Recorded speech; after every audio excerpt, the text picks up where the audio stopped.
Mon cher enfant, je suis ton Père céleste qui te connaît depuis avant ta naissance. Je viens aujourd'hui parler directement à ton cœur, non pas comme un ami lointain, mais comme le Créateur qui a façonné chaque partie de ton être avec un but et un amour profond. Écoute-moi bien. Je vois tes luttes silencieuses, les larmes que tu verses quand personne ne te regarde, les moments où tu doutes que je sois toujours à tes côtés. Je suis toujours là, même quand tu ne ressens pas ma présence. Beaucoup vous ont dit que vos rêves étaient trop grands, que vos prières ne seraient pas exaucées. Mais aujourd'hui, je vous le déclare, l'heure de votre victoire est arrivée. Non pas la victoire telle que la conçoit le monde, avec des chiffres et des richesses terrestres, mais une véritable victoire qui transforme votre vie de l'intérieur. Ne cherchez pas des trésors que les mythes et la rouille détruisent. La vraie valeur ne réside pas dans les millions que le monde promet, mais dans la richesse de ma présence, dans la paix qui surpasse toute intelligence, dans l'amour qui ne défaille jamais. Souvenez-vous quand le roi David a écrit « L'Éternel est mon berger ». Je ne manquerai de rien. Il comprenait que ma providence va au-delà du matériel. Elle touche votre âme, votre esprit, votre identité. Vous n'avez pas besoin de courir après des promesses creuses ou des messages qui utilisent mon nom pour inciter à la cupidité. Mon fils, si tu traverses des épreuves aujourd'hui, sache que je ne t'oublie pas. Si tu as besoin de soutien, je suis Jéhovah Jireh, le Dieu qui pourvoit. Si tu as besoin de guérison, je suis le Seigneur qui te guérit. Si tu as besoin de paix, je suis le Prince de la paix. La victoire que je vous offre aujourd'hui, c'est la certitude d'être à vos côtés, de mener vos combats, d'ouvrir des voies là où il n'y en a pas. C'est une victoire sur la peur, sur l'anxiété, sur le désespoir. Je voudrais que vous me partagiez maintenant. Père, je remets entre tes mains ce qui pèse sur mon cœur. Dites-le à voix haute. Cette simple phrase ouvrira des portes pour approfondir notre conversation. Ne suivez pas ceux qui utilisent mon nom pour vous promettre une richesse instantanée. Je n'utilise pas de messages qui vous manipulent avec des promesses d'argent ou vous menacent si vous ne les partagez pas. Mon véritable trésor pour vous réside dans ma parole, qui est une lampe à vos pieds et une lumière sur votre sentier. Il réside dans la communion quotidienne avec moi, dans la transformation de votre caractère pour ressembler davantage à mon Fils Jésus. Restez avec moi jusqu'à la fin de ce message, car je veux vous rappeler que votre vie a une valeur infinie pour moi. Non pas à cause de ce que vous avez ou de ce que vous faites, mais simplement parce que vous êtes mon enfant bien-aimé, créé à mon image et à ma ressemblance. La victoire que je proclame aujourd'hui sur vous est la victoire de la foi sur le doute, de l'amour sur la haine, de l'espérance sur le désespoir. C'est la victoire remportée par mon Fils Jésus sur la croix lorsqu'il a dit « Tout est accompli ». Lève les yeux vers moi, reconnais ma voix.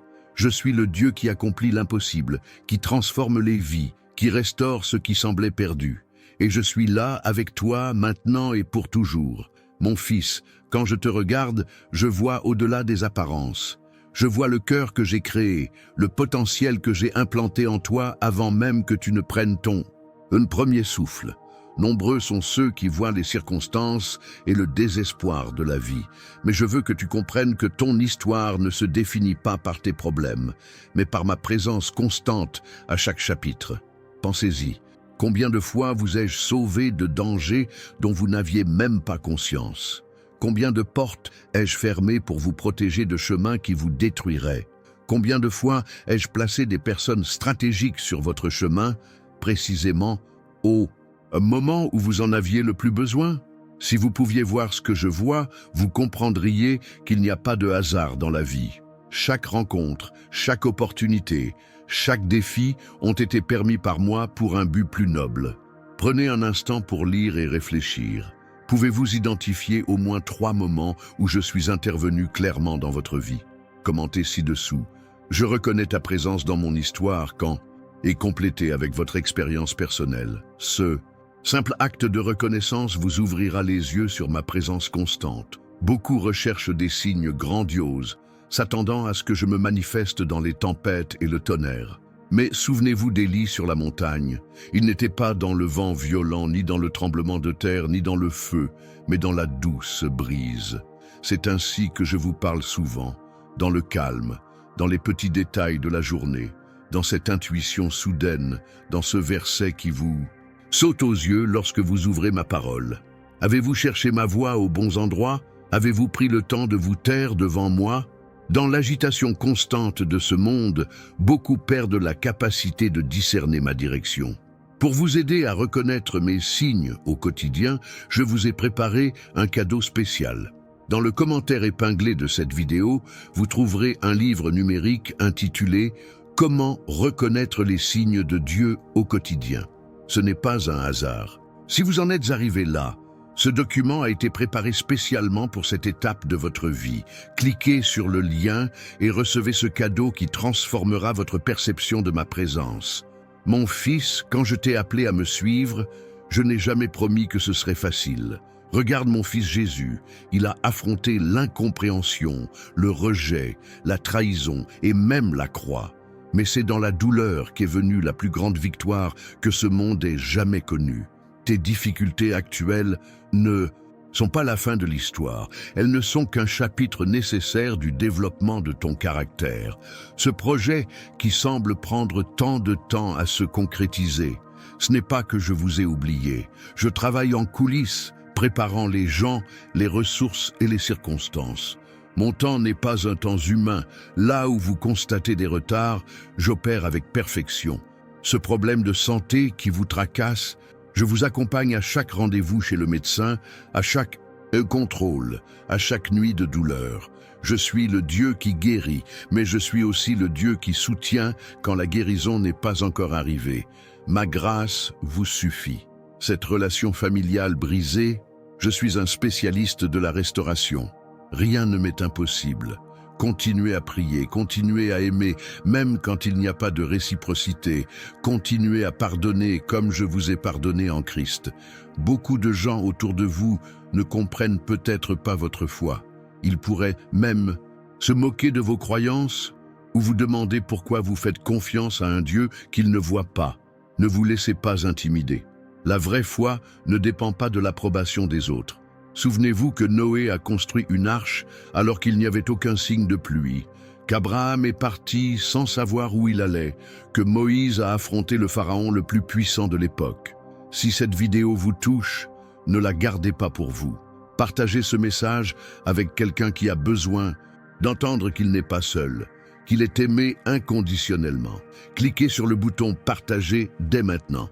Vous ne saurez jamais à quel point un simple geste peut changer la journée de quelqu'un. Savez-vous pourquoi beaucoup ne ressentent pas pleinement ma présence? Parce qu'ils cherchent des raccourcis. Ils veulent les bienfaits sans l'engagement, la récolte sans les semailles, et l'intimité sans y consacrer du temps. Les relations exigent un investissement. Si vous souhaitez vraiment me connaître, vous devez consacrer du temps de qualité à notre communion quotidienne. Certains disent « Dieu est silencieux dans ma vie ». Mais je demande « Avez-vous été dans des lieux où je peux vous parler? Avez-vous créé des espaces de silence? Avez-vous ouvert ma parole?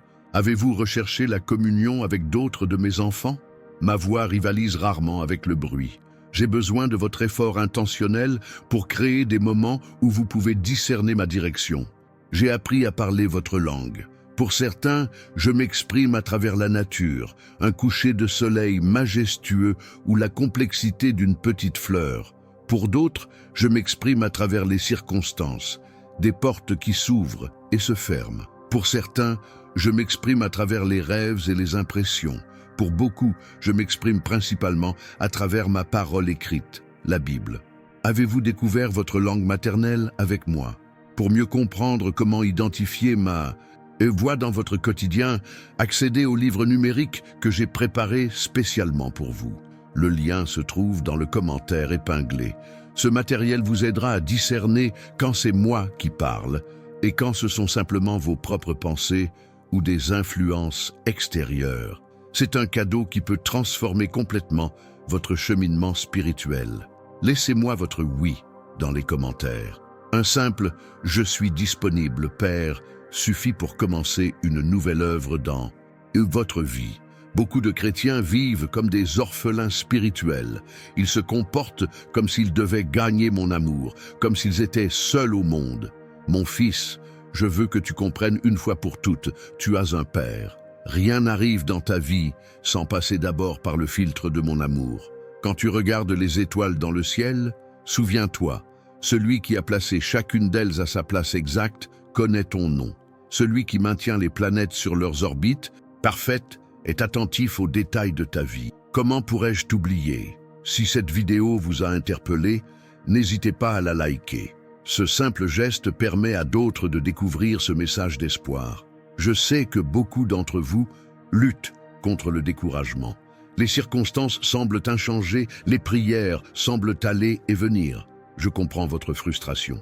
Mais sachez que ce n'est pas parce que vous ne voyez pas ma main à l'œuvre que je suis absent ou indifférent. Certaines de mes plus grandes œuvres sont accomplies en silence, en coulisses, préparant quelque chose de bien plus grand que vous ne pourriez l'imaginer. Pensez à Joseph dans l'Ancien Testament.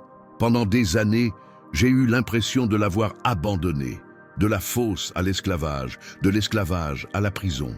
Mais chaque pas, apparemment négatif, était un pas nécessaire vers le but ultime. Si j'avais libéré Joseph au premier cri, il ne serait jamais devenu celui qu'il fallait pour sauver une nation entière. Votre histoire présente des parallèles avec celle de nombreux personnages bibliques. Comme David, vous avez peut-être été oint pour un but précis, mais vous êtes encore dans le désert, face à des géants invisibles.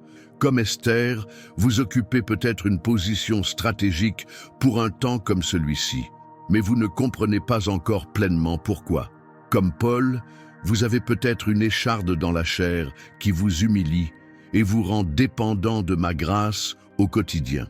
Abonnez-vous à cette chaîne pour recevoir davantage de messages qui vous toucheront directement. Ce n'est pas un hasard si vous êtes arrivé ici. J'ai bien plus à vous révéler dans les semaines à venir. J'ai remarqué votre fatigue. Les exigences sont infinies, les responsabilités s'accumulent.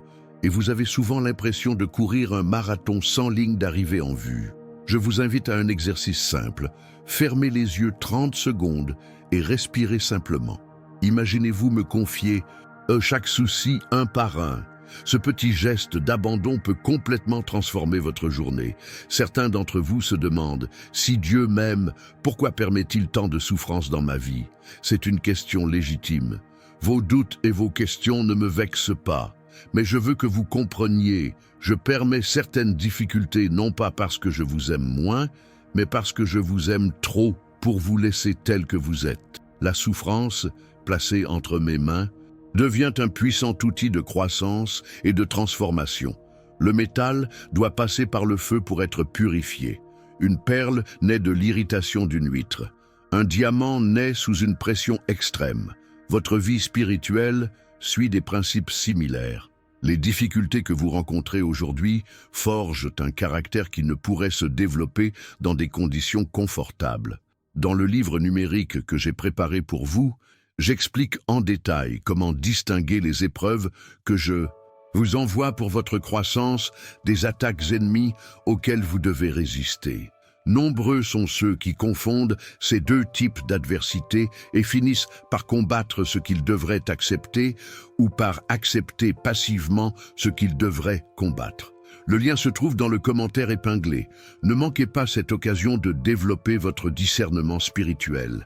Dis-moi maintenant à voix haute, « Père, aide-moi à voir les circonstances de ma vie à travers tes yeux. » Cette simple prière ouvrira une nouvelle dimension de compréhension de tes défis actuels. J'ai remarqué vos difficultés financières.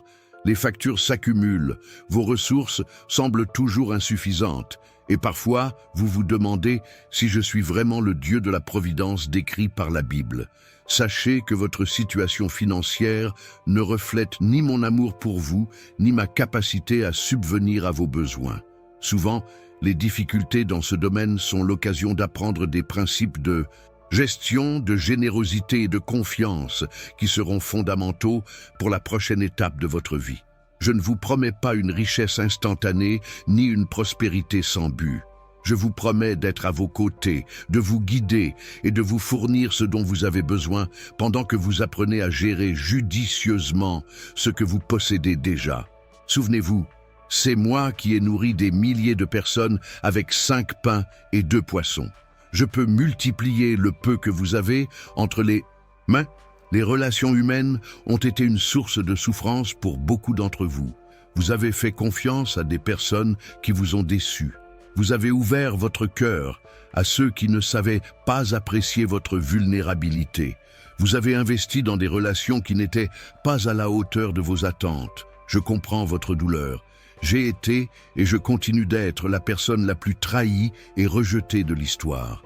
Malgré cela, je continue d'aimer, je continue de croire, je continue d'investir dans les relations. Ne laissez pas les expériences négatives vous fermer le cœur. La vie chrétienne authentique ne peut se vivre en vase clos. Vous avez besoin d'une communauté de frères et sœurs dans la foi qui vous soutiennent dans les moments difficiles et célèbrent avec vous les moments de joie. Si vous avez été blessé dans l'Église, ne baissez pas les bras. Reconnaissez simplement qu'elle est composée de personnes imparfaites en voie de transformation, tout comme vous. Partagez cette vidéo avec quelqu'un qui a besoin de se rappeler l'amour inconditionnel du Père. Votre petit geste pourrait être l'instrument que j'utiliserai pour toucher un cœur brisé. Beaucoup ont demandé des signes pour croire. Ils veulent des manifestations surnaturelles, des expériences extraordinaires, des confirmations irréfutables. Je comprends ce désir. Il est dans la nature humaine de vouloir voir et croire. Mais rappelez-vous les paroles de Jésus à Thomas. « Heureux ceux qui n'ont pas vu et qui ont cru. La foi la plus mûre est celle qui persiste même lorsque les sens ne parviennent pas à capter ma présence.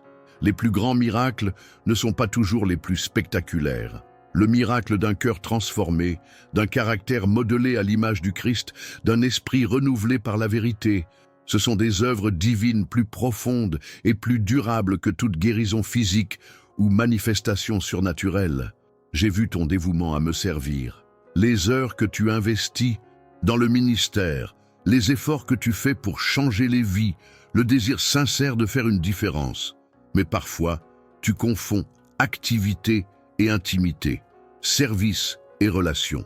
Fils, n'oublie jamais, avant d'être mon serviteur, tu es mon fils. Ton identité ne réside pas dans ce que tu fais pour moi, mais dans ce que j'ai déjà fait pour toi. Marie a compris ce principe lorsqu'elle a choisi de s'asseoir aux pieds de Jésus pendant que Marthe était occupée à de nombreuses tâches. Le service né de l'intimité a une toute autre saveur que celui né du devoir ou du besoin d'approbation. Pour approfondir cette compréhension de l'intimité par rapport à l'activisme, le livre numérique que j'ai préparé consacre un chapitre entier à l'équilibre entre être et agir dans la vie chrétienne. Accédez au lien dans le commentaire épinglé et découvrez comment servir sans s'épuiser, comment exercer un ministère sans déborder. Si ce message vous touche, laissez un « Amen » dans les commentaires. Votre participation encourage non seulement les autres à s'ouvrir à cette vérité, mais confirme aussi que vous assimilez pleinement ce que je partage avec vous. J'ai entendu vos prières pour vos enfants. Les nuits blanches, les larmes versées, les inquiétudes constantes quant à leur choix et à leur avenir. Je veux que vous sachiez, j'aime vos enfants encore plus que vous. Avant même leur conception, je les connaissais. J'ai des projets pour chacun d'eux, des projets de bien et non de mal, pour leur donner espoir et un avenir. Votre responsabilité n'est pas de contrôler leurs pas, mais d'intercéder pour eux, de leur montrer un modèle de foi authentique et d'avoir confiance que je mènerai à bien l'œuvre que j'ai commencée dans leur vie. Même lorsqu'ils semblent éloignés de moi, je continue de les attirer, parlant à leur cœur dans des langues qu'ils ne comprennent peut-être pas. Beaucoup s'interrogent sur l'avenir. Nous vivons une époque incertaine, et demain semble plus imprévisible que jamais. L'actualité est source d'anxiété. Les changements se succèdent à un rythme effréné et il est naturel de se sentir anxieux. Mais n'oubliez pas, je suis le même hier, aujourd'hui et pour toujours. Rien de ce qui arrive dans le monde ne me prend au dépourvu. Je ne vous ai pas donné un esprit de peur, mais de force, d'amour et de sagesse. Quand l'avenir vous inquiète, ancrez-vous dans ce que vous savez de moi et non dans ce que vous ignorez de demain. Ma présence assurée est plus importante que mon plan détaillé. Le livre numérique que j'ai préparé contient un chapitre spécial expliquant comment traverser les périodes d'incertitude sans perdre sa sérénité. J'y partage des principes bibliques pratiques qui vous aideront à affronter l'avenir avec confiance, quoi qu'il arrive. Le lien se trouve dans le commentaire épinglé. Ces connaissances transformeront votre point de vue sur la situation actuelle. J'ai remarqué votre conflit intérieur entre le désir de réussite matérielle et la quête d'une vie spirituelle authentique. Ces deux voies semblent parfois contradictoires, mais sachez que je ne m'oppose pas à votre réussite professionnelle, financière ou académique. Ce qui m'inquiète, ce sont vos motivations et vos méthodes. Vous pouvez viser l'excellence dans tout ce que vous entreprenez par un acte de dévotion. Vous pouvez accéder à des postes d'influence pour être sel et lumière. Vous pouvez générer de la richesse pour être un canal de bénédiction. Là, une question cruciale n'est pas ce que vous accomplissez, mais qui vous devenez au cours du processus et comment vous utilisez ce que vous avez accompli. Partagez cette vidéo avec quelqu'un qui peine à concilier foi et travail. Votre suggestion pourrait être exactement ce dont il a besoin pour trouver l'équilibre. Êtes-vous las des tentatives de changement ratées, des résolutions du nouvel an qui ne tiennent pas jusqu'en février, des cycles répétitifs d'enthousiasme suivis d'abandon? Je comprends votre frustration. La véritable transformation ne se fait pas uniquement par la volonté ou les techniques de développement personnel. Le changement durable vient de l'intérieur, par le renouvellement de votre esprit et de votre cœur. En Christ, je t'ai donné tout ce dont tu as besoin pour une vie de piété. Tu n'as pas besoin de te battre pour des victoires déjà remportées sur la croix. Ce dont tu as besoin, c'est de t'approprier par la foi ce qui t'appartient déjà et de coopérer avec mon esprit dans le processus de sanctification quotidienne. La plupart des gens abandonnent juste avant le miracle. Persévérez dans la prière, persévérez dans la recherche, persévérez sur le chemin que je vous ai montré. La persévérance est l'une des expressions de foi les plus puissantes. Elle montre que vous croyez sincèrement que je suis fidèle à accomplir ce que je vous ai promis. Pour comprendre comment persévérer sans abandonner, le livre numérique que j'ai préparé propose des stratégies pratiques basées sur ma parole. Accédez au lien dans le commentaire épinglé et découvrez le pouvoir de la persévérance spirituelle. Si ce message vous inspire de la force, aimez la chaîne et abonnez-vous. Ces petits gestes contribuent à transmettre l'espoir à davantage de personnes qui ont besoin d'entendre la parole du Père. J'ai vu votre combat contre les pensées négatives. L'esprit est le principal champ de bataille de la vie chrétienne. L'ennemi sait que s'il parvient à contrôler vos pensées, il contrôlera vos émotions, vos décisions et vos actions. C'est pourquoi il remplit votre esprit de mensonges sur vous-même, sur les autres et sur moi. Le renouvellement de votre esprit n'est pas un événement, mais un processus quotidien. Vous devez nourrir vos pensées de ma vérité, filtrer les informations que vous recevez à la lumière de ma parole, et apprendre à identifier et à rejeter les mensonges qui vous asservissent. Lorsqu'une pensée négative surgit, demandez-vous, est-ce la voix de mon Père? Cette affirmation correspond-elle à ce que Dieu dit de moi dans la Bible? Si la réponse est non, vous avez l'autorité en Christ de rejeter cette pensée et de la remplacer par la vérité. Maintenant, dites à voix haute, je rejette le mensonge qui prétend que je suis assez haut. Indiquez votre plus grande insécurité et j'accepte la vérité selon laquelle je suis aimé, accepté et investi de la puissance de Dieu. Cette déclaration de foi donne une nouvelle direction à vos pensées. Beaucoup m'ont interrogé sur le sens de la vie. Ils se sentent perdus, sans direction claire, se comparant constamment à ceux qui semblent avoir trouvé leur vocation. Premièrement, comprends-le. Ta valeur ne réside pas dans ce que tu fais, mais dans qui tu es, mon enfant bien-aimé. Deuxièmement, le but ne se découvre pas tant qu'il se développe au cours du cheminement vers l'obéissance. Commencez par servir là où vous êtes, avec ce que vous avez. Utilisez les talents et les capacités que je vous ai donnés. Suivez les portes que je vous ouvre. Restez attentif à la direction de mon esprit. Progressivement, la vision d'ensemble deviendra plus claire. L'appel se présente rarement sous la forme d'une carte complète. Le plus souvent, c'est une lampe de poche qui n'éclaire que l'étape suivante. Le livre numérique que j'ai préparé contient des outils pratiques pour vous aider à discerner votre vocation unique. Il ne s'agit pas d'un test de personnalité superficielle, mais d'un guide approfondi, basé sur des principes bibliques qui vous aidera à aligner votre vie sur mes desseins éternels.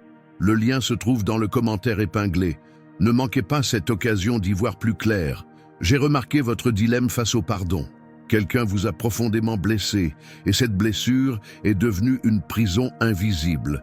Chaque souvenir de cette personne ou de cette situation rouvre la blessure, et vous avez l'impression que pardonner reviendrait à dire que ce qui s'est passé n'a pas d'importance. Soyons clairs, pardonner ne consiste pas à approuver l'erreur, à faire comme si elle n'avait pas fait mal, ni nécessairement à rétablir la relation à son état initial. Pardonner, c'est se libérer du poids de l'amertume. C'est me donner le droit de faire justice. C'est reconnaître que vous aussi avez besoin de pardon. C'est un processus, pas un sentiment passager.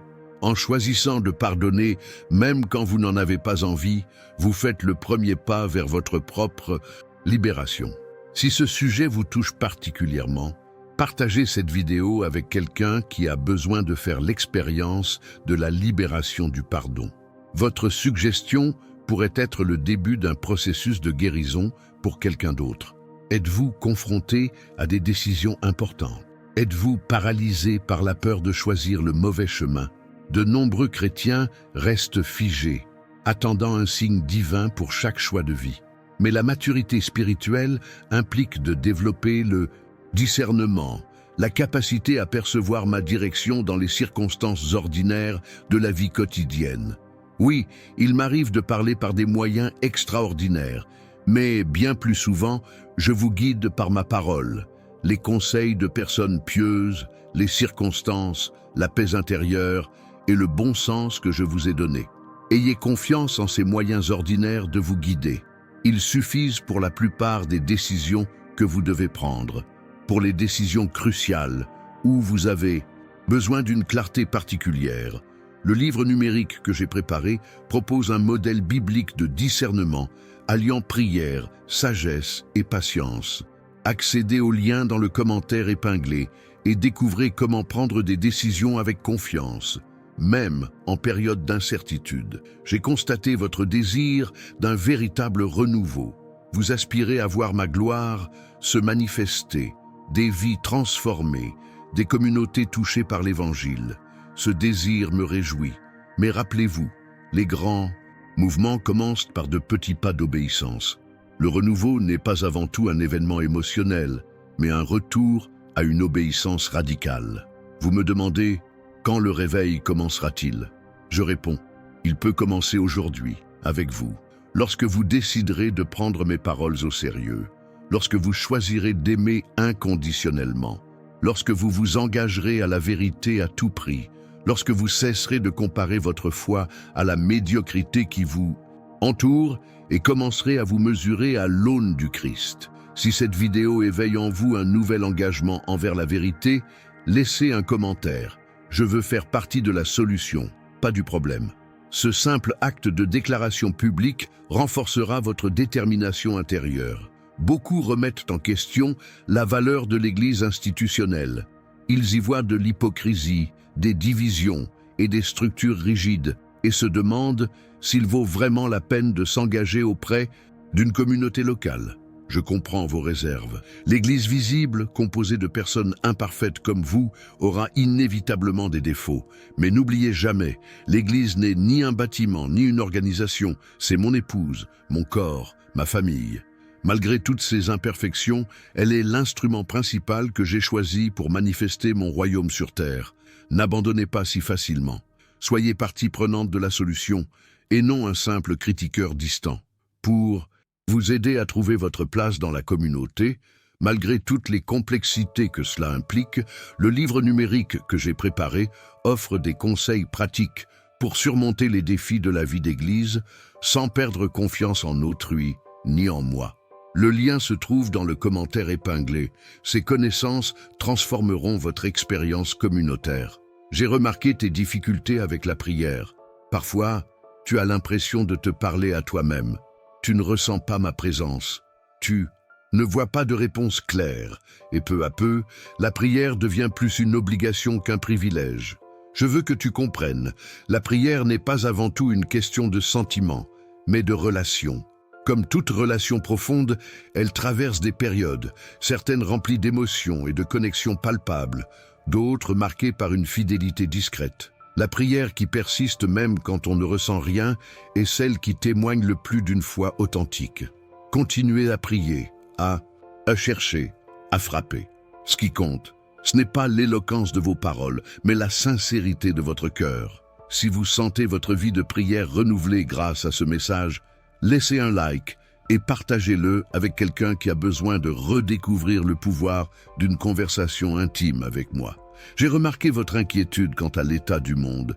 Les nouvelles sont majoritairement négatives, les valeurs chrétiennes semblent de plus en plus marginalisées, et vous vous demandez parfois s'il y a encore de l'espoir pour cette génération. Je tiens à vous le rappeler, je n'ai jamais perdu le contrôle. Ce qui vous semble être le chaos fait partie d'un plan plus vaste qui culminera avec la pleine révélation de ma gloire. Ne vous conformez pas à ce monde, mais ne désespérez pas non plus. Vous avez été appelés à être une lumière dans les ténèbres, et non à vous lamenter sur les ténèbres. Chaque époque a ses propres défis, et celui-ci est le vôtre. Le moment de l'histoire pour lequel vous avez été spécialement préparé. Le livre numérique que j'ai préparé contient un chapitre entier sur la façon de garder espoir dans les moments difficiles. J'y partage des principes bibliques qui vous aideront à trouver la paix, même au cœur des turbulences mondiales. Le lien se trouve dans le commentaire épinglé. Ces connaissances transformeront votre point de vue sur l'actualité. J'ai remarqué votre fatigue spirituelle. L'enthousiasme initial de la foi a cédé la place à la routine. Les rituels demeurent, mais la passion s'est calmée. Les paroles sont les mêmes, mais le cœur ne vibre plus comme avant. C'est une étape normale du développement spirituel, ce que les mystiques appellent la nuit obscure de l'âme. N'interprétez pas ce désert comme un abandon. Parfois, je retire des sentiments réconfortants afin que votre foi s'approfondisse, afin que vous appreniez à me chercher pour qui je suis et non pour ce que vous ressentez. Les racines qui poussent en temps de sécheresse sont plus profondes et plus résistantes. Il parle maintenant à voix haute. Père, même si je ne ressens pas ta présence, je choisis de croire que tu es avec moi. Même sans réconfort émotionnel, je décide de te suivre. Cette simple déclaration de foi mature réjouira mon cœur. Nombreux sont ceux qui se sont interrogés sur la souffrance dans le monde. Si je suis bon et tout-puissant, pourquoi est-ce que je tolère tant de souffrance? C'est une question légitime qui se pose depuis des siècles. Je ne propose pas de réponse simpliste et je ne vous demande pas de taire vos questions. Ce que j'offre, c'est ma présence au cœur de la douleur. Moi-même, en la personne de mon Fils, je suis entré dans la souffrance humaine. Jésus a pleuré, s'est senti abandonné et a subi des tortures physiques et émotionnelles. Je ne suis pas un Dieu distant qui observe vos souffrances avec indifférence. Je suis un Père qui souffre avec vous et qui promet de racheter chaque larme. Pour une compréhension plus approfondie du mystère de la souffrance et de mon rôle dans celle-ci, le livre numérique que j'ai préparé offre des perspectives bibliques qui vous aideront à trouver un sens, même aux expériences les plus douloureuses. Le lien se trouve dans le commentaire épinglé. Ces connaissances transformeront votre relation aux difficultés de la vie. Si cette vidéo vous réconforte, aimez la chaîne et abonnez-vous. Ces petits gestes contribuent à donner de l'espoir à davantage de personnes confrontées à des situations similaires. J'ai senti ton insatisfaction face à la vie chrétienne normale. Tu sens qu'il doit y avoir plus de puissance, plus d'intimité, plus de fruits, plus d'impact. C'est exact. Je ne t'ai jamais appelé à une vie de médiocrité spirituelle, à un christianisme tiède qui se contente du strict minimum. Le royaume que j'ai inauguré est dynamique, surnaturel et transformateur. Jésus a promis que vous accompliriez les mêmes œuvres que lui, et même de plus grandes. Les premiers disciples ont bouleversé le monde avec leur message radical. Pourquoi se contenter de moins? La vie abondante que je vous ai promise ne se résume pas à la prospérité matérielle, mais à une vie débordante de sens, de puissance et de présence. Une vie qui manifeste le surnaturel dans le naturel, démontrant que le royaume est déjà arrivé, même s'il n'est pas encore pleinement atteint. Le livre numérique que j'ai préparé contient des clés pratiques pour accéder à une expérience plus profonde de mon royaume dans votre vie quotidienne. Il ne s'agit pas de formules magiques, mais de principes bibliques éprouvés au fil des siècles par ceux qui ont refusé de se contenter de moins que le meilleur. Le lien se trouve dans le commentaire épinglé. Ces connaissances transformeront votre cheminement spirituel. Je t'ai vu lutter pour trouver l'équilibre. D'un côté, tu veux vivre pleinement pour moi, te consacrer entièrement à mes desseins. De l'autre, tu as des responsabilités pratiques, des relations qui demandent du temps, un corps qui a besoin de repos. Tu te sens coupable quand tu te reposes, comme si tu perdais un temps précieux. Et tu te sens épuisé quand tu travailles sans relâche, comme si tu devais porter tout le poids du royaume sur tes épaules. Souvenez-vous, même moi je me suis reposé le 7e jour. Jésus se retirait souvent dans des lieux solitaires, privilégiant les moments de silence et de ressourcement. Le rythme du travail et du repos n'est pas une simple suggestion, c'est un principe de conception ancré dans la création elle-même.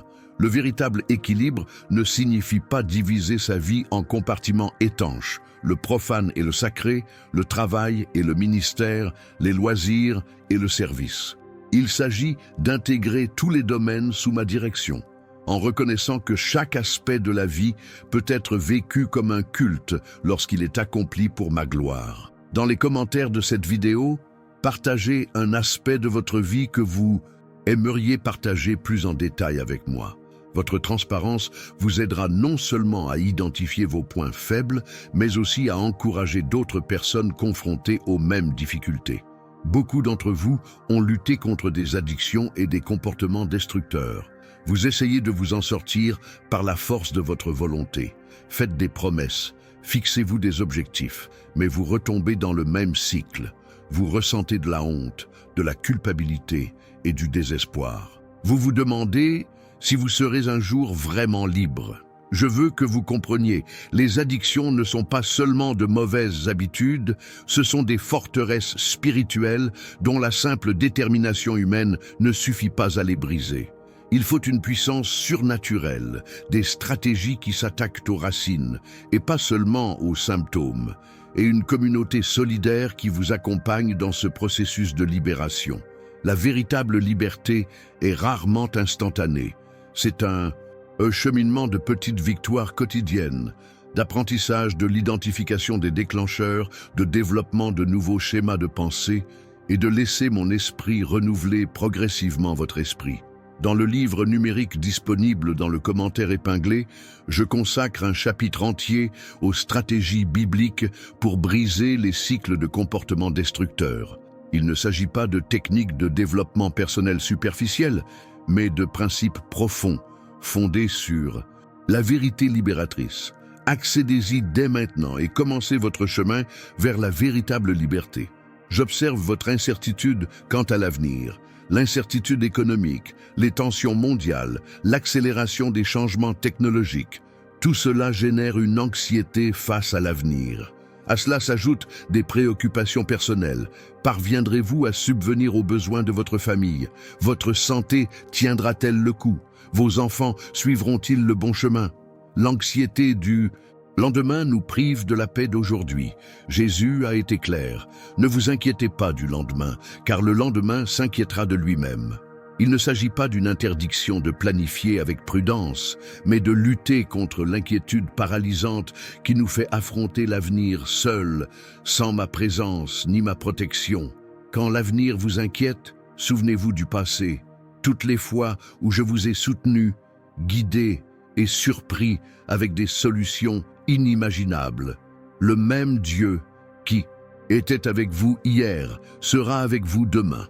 Si ce message apporte la paix à votre cœur anxieux, aimez-le et partagez-le avec quelqu'un qui a besoin de réconfort dans les moments difficiles. Beaucoup s'interrogent sur le sens de la souffrance. Pourquoi est-ce que je laisse mes enfants traverser la douleur, la perte et les épreuves? Ne serait-il pas plus simple de simplement éliminer tous les obstacles sur leur chemin? La souffrance, lorsqu'elle est placée entre mes mains, n'est jamais vaine. Elle devient un instrument de croissance, une école de compassion, un catalyseur pour un ministère unique qui ne pourrait exister sans cette expérience spécifique de la douleur. Paul qualifiait ces épreuves de légères et momentanées afflictions comparées au poids éternel de gloire qu'elles engendrent. Cette perspective ne minimise pas la véritable souffrance du présent, mais la place dans le contexte de l'éternité et d'un dessein plus grand. Dans le livre numérique disponible dans le commentaire épinglé, j'explore en profondeur le thème de la souffrance rédemptrice. Comment m'abandonner votre douleur afin qu'elle se transforme en instrument de guérison, non seulement pour vous, mais aussi pour beaucoup d'autres à travers vous. Cette compréhension transformera complètement votre rapport aux difficultés de la vie. J'ai remarqué votre frustration face à des prières apparemment sans réponse. Vous avez demandé avec foi, attendu avec impatience, et pourtant le ciel semble silencieux. Vous vous demandez, Dieu écoute-t-il? Se soucie-t-il de vous? Pourquoi n'intervient-il pas? Premièrement, sachez que j'entends chaque prière. Aucun mot, aucun soupir, aucune larme ne passe inaperçue. Deuxièmement, comprenez que non et attendre sont aussi des réponses qui reflètent souvent non pas un manque d'amour, mais une abondance de sagesse. Je vois la situation dans son ensemble, ce que vous ne pouvez pas voir. Parfois, ce qui semble être un retard est en réalité une préparation. Je travaille sur les circonstances, les personnes et vous-même, créant ainsi les conditions idéales pour la manifestation de ma volonté. Attendre n'est jamais du temps perdu lorsqu'on me le confie. Parlez maintenant à voix haute. Père, j'ai confiance en ton timing parfait, même lorsque je ne comprends pas tes voies. Cette déclaration de foi mature ouvrira votre cœur à la perception de mon action, même dans les moments apparemment silencieux. Beaucoup d'entre vous ont dû faire face à d'intenses batailles spirituelles. Vous ressentez de l'opposition lorsque vous essayez d'avancer dans l'obéissance, subissant des attaques sur votre mental, vos émotions, vos relations et votre santé. Il est important que vous le reconnaissiez. Un véritable ennemi s'oppose activement à l'avancement de mon royaume. Mais n'oubliez jamais, celui qui est en vous est plus grand que celui qui est dans le monde. La bataille a déjà été décidée sur la croix. L'ennemi est vaincu, même s'il continue à se battre. Vous avez l'autorité en Christ pour résister, pour tenir bon, pour vous attaquer aux portes de l'enfer, mais elles ne prévaudront pas. Le combat spirituel ne se résume pas à des techniques ou des formules, mais à une question d'identité et de positionnement. Il s'agit de comprendre qui l'on est en Christ et où l'on se situe par rapport aux forces spirituelles. Il s'agit d'apprendre à discerner les épreuves qui renforcent la foi des attaques qui cherchent à la détruire. Dans le livre électronique disponible dans le commentaire épinglé, je consacre un chapitre entier aux stratégies bibliques pour une guerre spirituelle efficace, non pas basée sur la superstition ou des rituels vides, mais sur la vérité de ma parole qui vous équipera pour tenir bon dans les moments de conflits spirituels intenses. Si ce message renforce votre détermination à rester inébranlable, n'hésitez pas à aimer la chaîne et à vous y abonner. Ces gestes simples contribuent à encourager les autres guerriers spirituels en première ligne. J'ai perçu votre désir d'une spiritualité plus profonde et plus authentique. Vous en avez assez des formules creuses, des réponses superficielles et des expériences fugaces qui ne transforment pas vraiment votre cœur.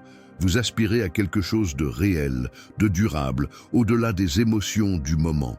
La véritable spiritualité ne se résume pas à des techniques ou à des expériences, mais à une relation.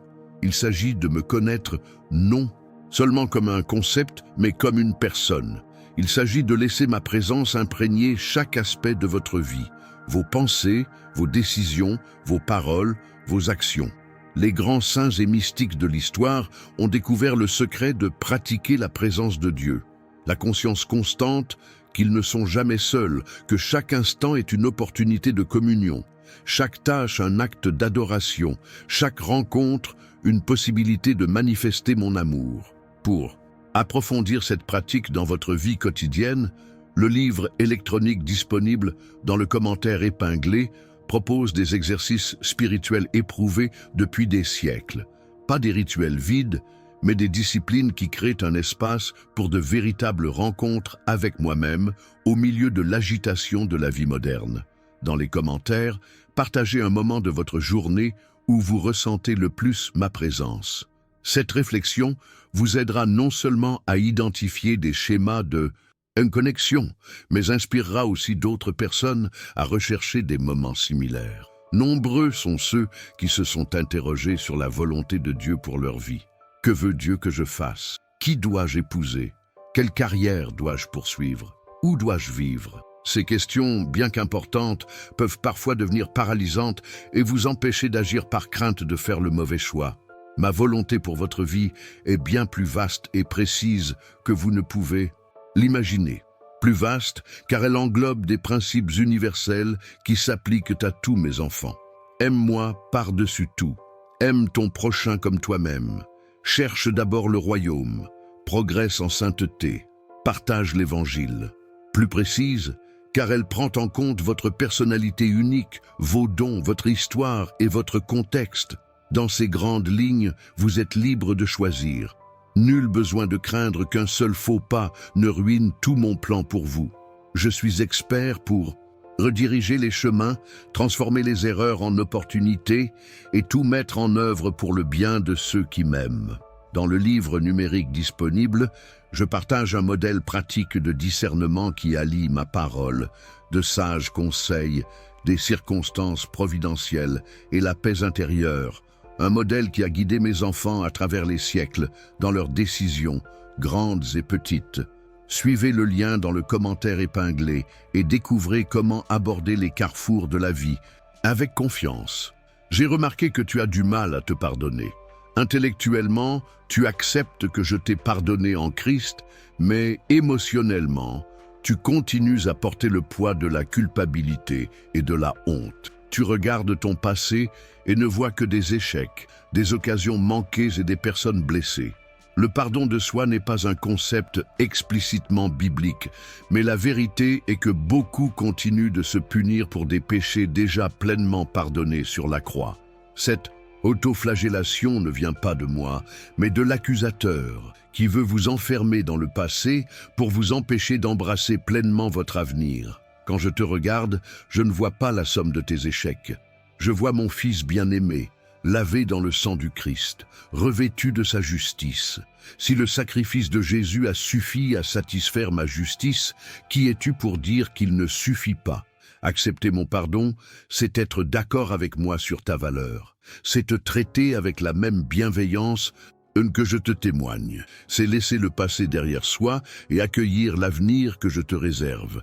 Un avenir d'espoir. Si vous sentez le poids de la culpabilité s'alléger de vos épaules en écoutant ces mots, aimez et partagez cette vidéo. Des milliers de personnes sont prisonnières des mêmes chaînes dont vous êtes en train d'être libérés. Beaucoup se demandent si j'existe, si je suis présent, si je me soucie de Dieu. Les doutes font partie intégrante de la foi. Ils ne sont pas des échecs, mais des occasions d'approfondir. Les plus grands saints de l'histoire ont connu des moments d'interrogation, des périodes de silence divin apparent. Le doute sincère ne m'offense pas. Ce qui m'attriste, c'est quand le doute devient une fin en soi, une excuse pour ne pas chercher de réponse, une justification pour abandonner la recherche. Si vous traversez une période d'interrogation, ne vous détournez pas, approchez-vous. Confiez-moi directement vos doutes, comme l'ont fait Job, David, Jérémie et un tant d'autres. Une foi mûre ne se résume pas à l'absence de questions, mais au courage de chercher des réponses, même lorsque le chemin paraît obscur. Dans le livre électronique disponible, dans le commentaire épinglé, j'aborde les problèmes les plus courants qui provoquent des crises de foi. et j'offre non seulement des réponses intellectuelles, mais aussi des conseils sur la façon de traverser émotionnellement les périodes de doute sans perdre l'ancrage spirituel. Dites maintenant à voix haute, « Père, même dans mes moments de doute, je choisis de croire que tu es avec moi. » Cette déclaration simple et honnête créera un espace de rencontres authentiques, même en période d'incertitude. J'ai observé votre lutte pour transmettre votre foi aux générations futures. Vous voyez vos enfants, neveux et petits-enfants bombardés de messages contraires aux valeurs chrétiennes.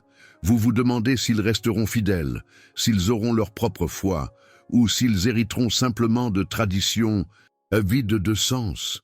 La transmission de la foi n'a jamais été automatique. Chaque génération doit découvrir par elle-même la réalité de l'Évangile. Votre responsabilité n'est pas d'imposer la foi, mais de la modeler avec authenticité, en créant un environnement où les questions sincères sont les bienvenues et où la recherche spirituelle est encouragée. Les jeunes d'aujourd'hui ne recherchent pas de réponses faciles, ni de formules simplistes. Ils recherchent l'authenticité, la profondeur et la pertinence. Ils veulent voir une foi concrète, qui répond aux enjeux complexes de la société actuelle et qui forge le caractère et pas seulement le comportement extérieur. Dans le livre électronique disponible dans le commentaire épinglé, je propose des stratégies éprouvées pour nourrir la foi de la prochaine génération, non pas par le contrôle ou la manipulation, mais en créant des espaces sûrs pour une véritable exploration spirituelle qui aboutit à des convictions personnelles durables. Si vous pensez que ce message pourrait aider les parents, les grands-parents et les mentors soucieux de la foi de la prochaine génération, partagez cette vidéo avec eux. Votre suggestion pourrait être le début d'une nouvelle approche qui transformera les relations et renforcera l'héritage spirituel. J'ai constaté votre épuisement dans le ministère. Vous avez débuté avec enthousiasme, une vision claire et une énergie débordante. Mais des années de service, des attentes irréalistes, surtout les vôtres, et des résultats apparemment insignifiants comparés aux efforts investis. Tout cela a usé votre âme. L'épuisement spirituel n'est pas seulement une fatigue physique ou mentale. C'est un épuisement de l'âme qui affecte votre capacité à ressentir ma présence, à trouver la joie dans le service, à maintenir une perspective éternelle. Jésus n'a jamais couru, ne s'est jamais précipité, ne s'est jamais laissé dominer par la tyrannie de l'urgence. Il marchait au rythme de l'esprit, attentif aux besoins de son entourage, mais aussi conscient de ses propres limites humaines. Il refusait de se laisser définir par les attentes des autres ou par un faux sentiment d'indispensabilité. Pour restaurer la durabilité du ministère, le livre électronique disponible propose des principes pratiques de connaissance de soi, d'établissement de limites saines et de renouveau spirituel qui vous permettront de servir avec joie pendant des décennies et pas seulement quelques années intenses suivies d'un effondrement. Si ce message vous parle d'épuisement professionnel, n'hésitez pas à aimer la chaîne et à vous y abonner. Ces petits gestes contribuent à encourager d'autres fidèles serviteurs au bord de l'épuisement professionnel. Nombreux sont ceux qui traversent des crises d'identité. Dans un monde qui nous définit constamment par nos actions, nos possessions et notre apparence, il est facile de perdre de vue qui nous sommes vraiment. De plus, les réseaux sociaux ont créé une culture et une comparaison constante qui nous pousse à nous interroger sur notre valeur, notre raison d'être et notre place. Ta véritable identité ne réside pas dans ce que tu fais, mais dans qui tu es. Non pas dans tes accomplissements, mais dans ta filiation. Tu es mon fils bien-aimé, choisi avant la fondation du monde, racheté à un prix infini, destiné à une gloire qu'aucun œil n'a vue, qu'aucune oreille n'a entendue. Cette identité fondamentale ne change pas avec les circonstances. Elle ne dépend pas de l'approbation des autres. Elle ne fluctue pas selon vos succès ou vos échecs. Elle est ancrée dans qui je suis et dans ce que Christ a fait pour vous. Dans le livre électronique disponible dans le commentaire épinglé, J'explore les nombreuses façons dont l'identité chrétienne est attaquée dans la culture d'aujourd'hui et propose des stratégies pratiques pour ancrer votre sens de soi dans les vérités immuables de ma parole et non dans les sables mouvants des définitions culturelles de la valeur et du succès. Exprimez-vous maintenant, je suis un enfant bien-aimé de Dieu, choisi, racheté et destiné à la gloire. Cette simple déclaration d'identité combattra les mensonges qui tentent de vous définir par des critères temporaires et superficiels. J'ai remarqué votre inquiétude quant à l'état de la famille aujourd'hui. Vous constatez une augmentation du taux de divorce, des définitions en constante évolution, des pressions économiques et culturelles qui menacent la cellule familiale. Vous vous demandez s'il est encore possible de construire des relations saines et durables dans un monde aussi fragmenté. La famille a été ma première institution, établie avant même l'Église ou le gouvernement civil. Elle demeure le cadre privilégié où se forge le caractère, où l'amour inconditionnel se manifeste pour la première fois et où nous apprenons à vivre en communauté. Les défis auxquels les familles sont confrontées aujourd'hui sont réels, mais mes principes pour des relations saines restent valables quelle que soit la culture ou l'époque. Fondés sur l'engagement, le sacrifice mutuel, la communication honnête, le pardon permanent et un objectif commun, les relations familiales peuvent non seulement survivre, mais aussi s'épanouir, même dans les moments difficiles. Dans le livre numérique disponible dans le commentaire épinglé, je propose des principes bibliques pratiques pour renforcer tous les types de relations familiales, conjugales, parentales, fraternelles et intergénérationnelles. Il ne s'agit pas de techniques de développement personnel superficielles, mais de vérités profondes et éprouvées, qui peuvent transformer radicalement la dynamique de vos relations les plus importantes. Si vous pensez que ce message peut renforcer les familles en crise, partagez cette vidéo avec quelqu'un qui a besoin d'espoir et d'orientation pour ses relations. Votre suggestion pourrait être le début d'une histoire de reconstruction familiale. J'ai vu votre difficulté à concilier foi et travail. Parfois, vous avez l'impression que votre vie est divisée en compartiments, le spirituel, dimanche, moment de recueillement, et le profane, travail, études, loisirs. Cette dichotomie artificielle crée un sentiment de déconnexion, comme si une grande partie de votre vie échappait à mon contrôle et à mon intérêt. En effet, il n'y a pas de distinction entre le sacré et le profane pour ceux qui vivent sous ma direction. Toute vie est sacrée lorsqu'elle est vécue pour ma gloire. Votre travail n'est pas seulement un moyen de subsistance ou une plateforme d'évangélisation, c'est une vocation en soi, une occasion de participer à mon activité créatrice et pérenne dans le monde. Que vous soyez médecin, enseignant, artiste, ingénieur, commerçant, femme au foyer ou retraité, votre travail a une signification éternelle lorsqu'il est accompli pour moi, et non seulement pour les humains. L'excellence devient un acte d'adoration. L'intégrité devient un témoignage. La créativité reflète mon image en vous. Dans cet e-book, j'explore en profondeur la théologie du travail et propose des conseils pratiques pour différentes professions et vocations. Comment intégrer les principes du royaume dans chaque domaine d'activité spécifique, transformant le lieu de travail en un espace de ministère sans compromettre l'excellence professionnelle. Dans les commentaires, partagez un défi spécifique auquel vous faites face pour vivre votre foi au travail. Votre transparence vous permettra non seulement de recevoir des conseils ciblés, mais aussi d'encourager d'autres personnes confrontées à des difficultés similaires. Nombreux sont ceux qui ont connu des crises de sens.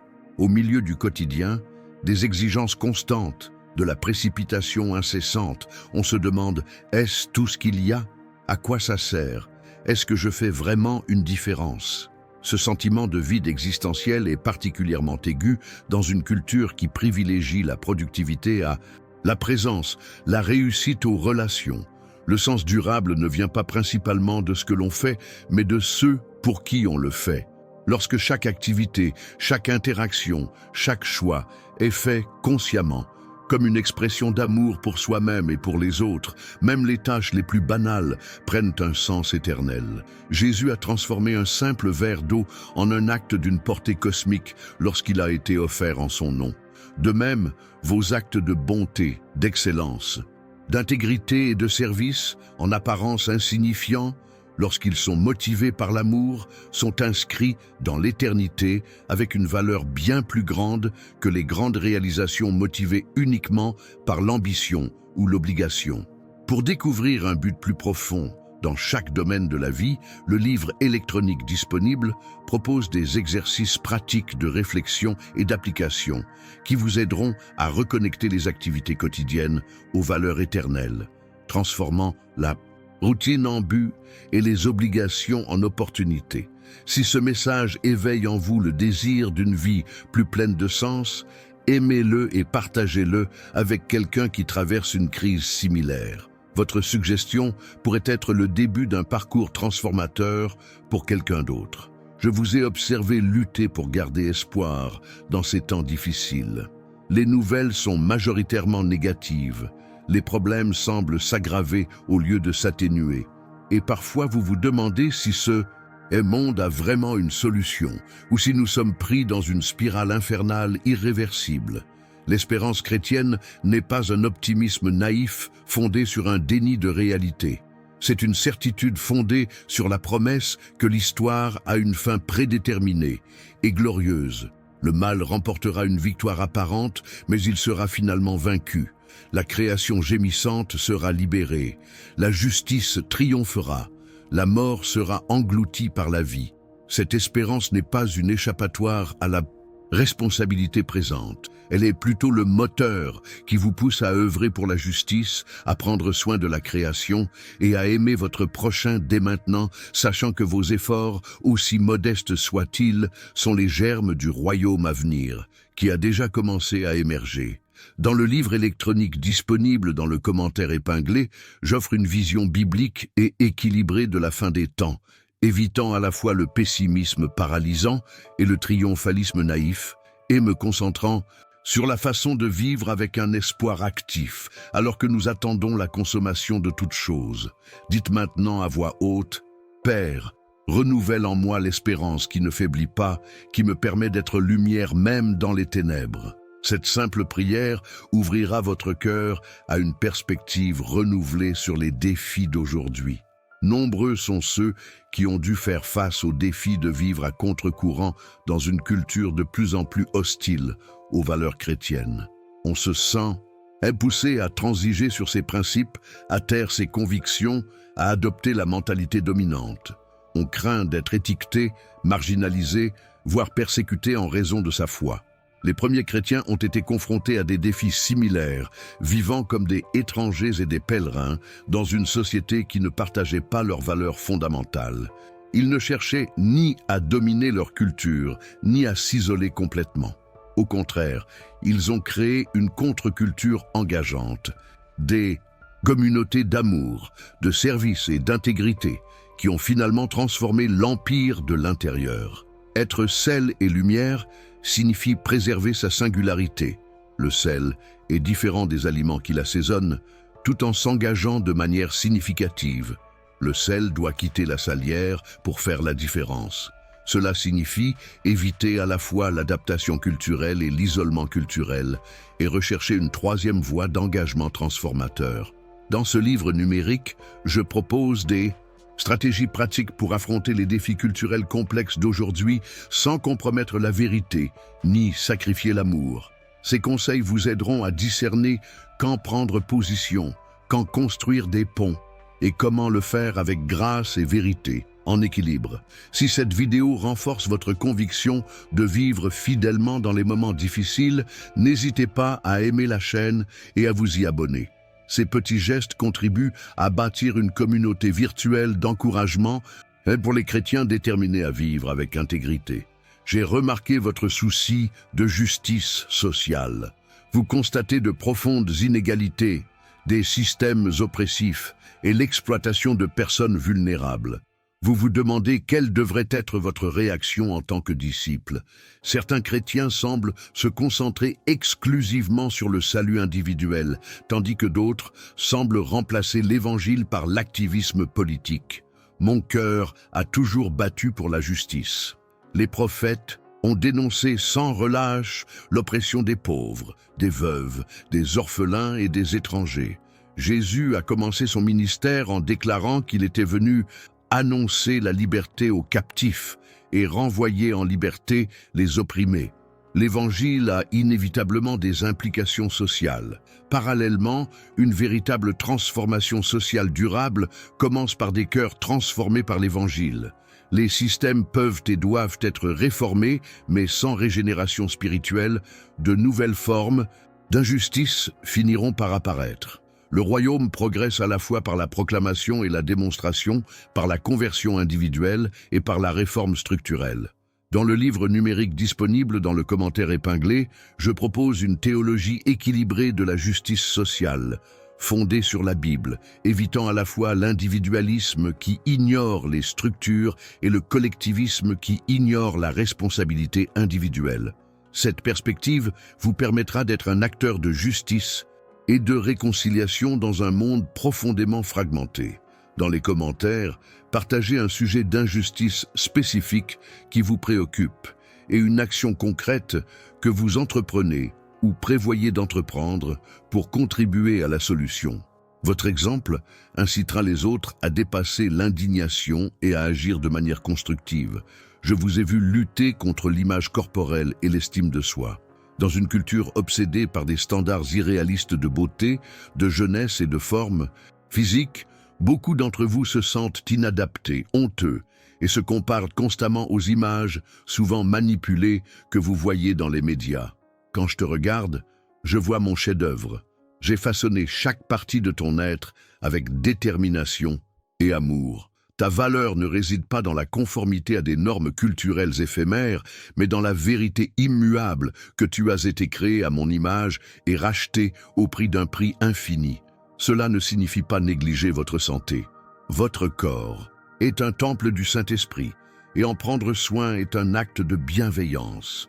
Mais il existe une différence fondamentale entre des soins respectueux motivés par la gratitude et une obsession autodestructrice nourrie par l'insécurité. Dans cet e-book, j'offre une perspective biblique équilibrée sur le corps, la beauté et l'identité.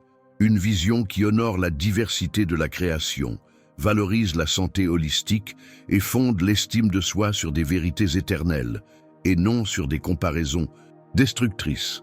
Si ce message vous libère de schémas d'image de soi toxiques, n'hésitez pas à l'aimer et à le partager avec quelqu'un qui a besoin de ce regard neuf. Votre suggestion pourrait être le début d'un cheminement vers la guérison pour quelqu'un d'autre confronté aux mêmes difficultés.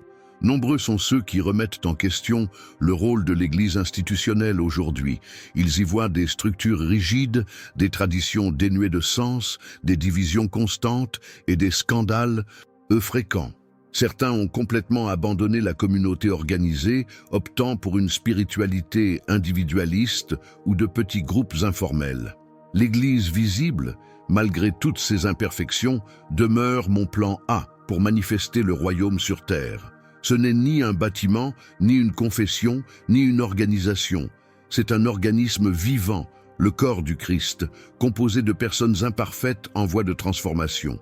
Les défaillances que vous constatez ne constitue pas une raison pour abandonner l'Église, mais pour s'engager plus profondément dans son renouveau.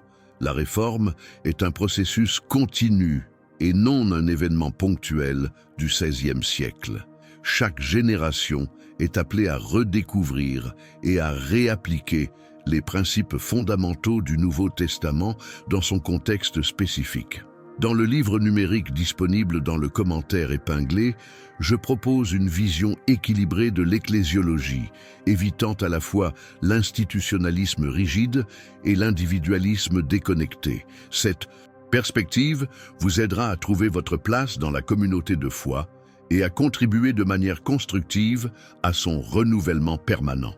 Si vous ressentez un appel renouvelé à vous engager pour la santé et la mission de l'Église, laissez un « oui » dans les commentaires. Votre déclaration publique renforcera votre détermination et inspirera d'autres personnes à renouveler leur engagement envers le corps du Christ. J'observe patiemment votre difficulté à progresser spirituellement. Vous aspirez à une transformation immédiate, mais vous réalisez que certains aspects de votre vie semblent réfractaires au changement. Vous vous comparez à d'autres qui semblent progresser plus vite et vous vous demandez pourquoi vos progrès semblent si lents. La croissance spirituelle suit rarement une ligne droite ascendante. Elle s'apparente plutôt à une spirale. On a parfois l'impression de revisiter les mêmes leçons, de faire face aux mêmes défis, jusqu'à ce qu'on réalise que, même si le sujet est familier, on l'aborde avec une compréhension et une maturité plus profonde. La sanctification est à la fois un événement et un processus. Vous avez déjà été déclaré saint en Christ. C'est votre statut légal.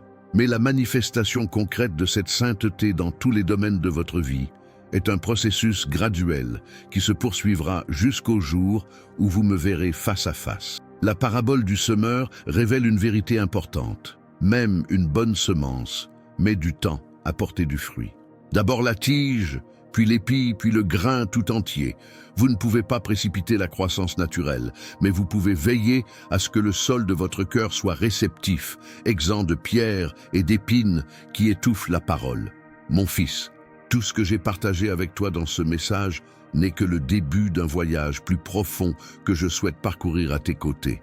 Chaque principe, chaque promesse, chaque vérité que tu as entendue doit être non seulement connue, mais vécue au quotidien, ou pour devenir une réalité concrète. Pour poursuivre cette conversation intime, laissez un commentaire. Père, je suis prêt pour la prochaine étape de mon voyage avec toi. Cette simple déclaration de disponibilité ouvrira des portes spirituelles vers des révélations encore plus profondes dans les jours à venir. Assurez-vous de vous abonner à cette chaîne pour recevoir régulièrement ces conseils et encouragements. Ce n'est pas un hasard si vous êtes arrivé ici. Chaque message est préparé avec soin pour le moment précis de votre vie spirituelle. Le cadeau spécial que je vous ai préparé est disponible dans le commentaire épinglé. Ce livre numérique sur la reconnaissance de ma voix au quotidien. Si vous ne l'avez pas encore consulté, vous passez à côté d'outils essentiels pour progresser dans votre cheminement spirituel. De nombreux témoignages de vie complètement transformés après avoir appliqué les principes révélés dans ce document m'ont été transmis. Partagez ce message dès maintenant avec au moins 3 personnes qui ont besoin de ce même encouragement. Ce simple acte de générosité spirituelle activera le principe du « semer et récolter » dans votre vie. Donner et il vous sera donné n'est pas un simple dicton, mais une loi spirituelle que j'ai établie. Aimez cette vidéo comme un acte prophétique d'accord avec les vérités révélées dans votre vie. Ce petit geste aligne votre cœur sur ma volonté et crée une atmosphère de réceptivité à ce que j'accomplis en vous. Prions ensemble. Père Céleste, je t'ouvre mon cœur entièrement en cet instant. Je reçois chaque parole que tu as prononcée comme une semence divine plantée dans le sol de mon esprit. Je déclare que je suis une terre fertile, produisant des fruits multipliés, 30, 60 et 100 fois plus. Je m'engage à être non seulement un auditeur, mais un pratiquant de la parole. Mes yeux sont fixés sur toi, mes oreilles attentives à ta voix, mon cœur disponible pour tes desseins. Au nom de Jésus, Amen. Ne manquez pas la vidéo spéciale que j'ai préparée pour vous, disponible dans la description. Elle est la suite logique de cette révélation et contient des clés précises pour répondre aux défis auxquels vous êtes confrontés en ce moment de votre vie. Nombreux sont ceux qui ont été témoins d'expériences surnaturelles après avoir visionné cette séquence complète de messages dans le bon ordre.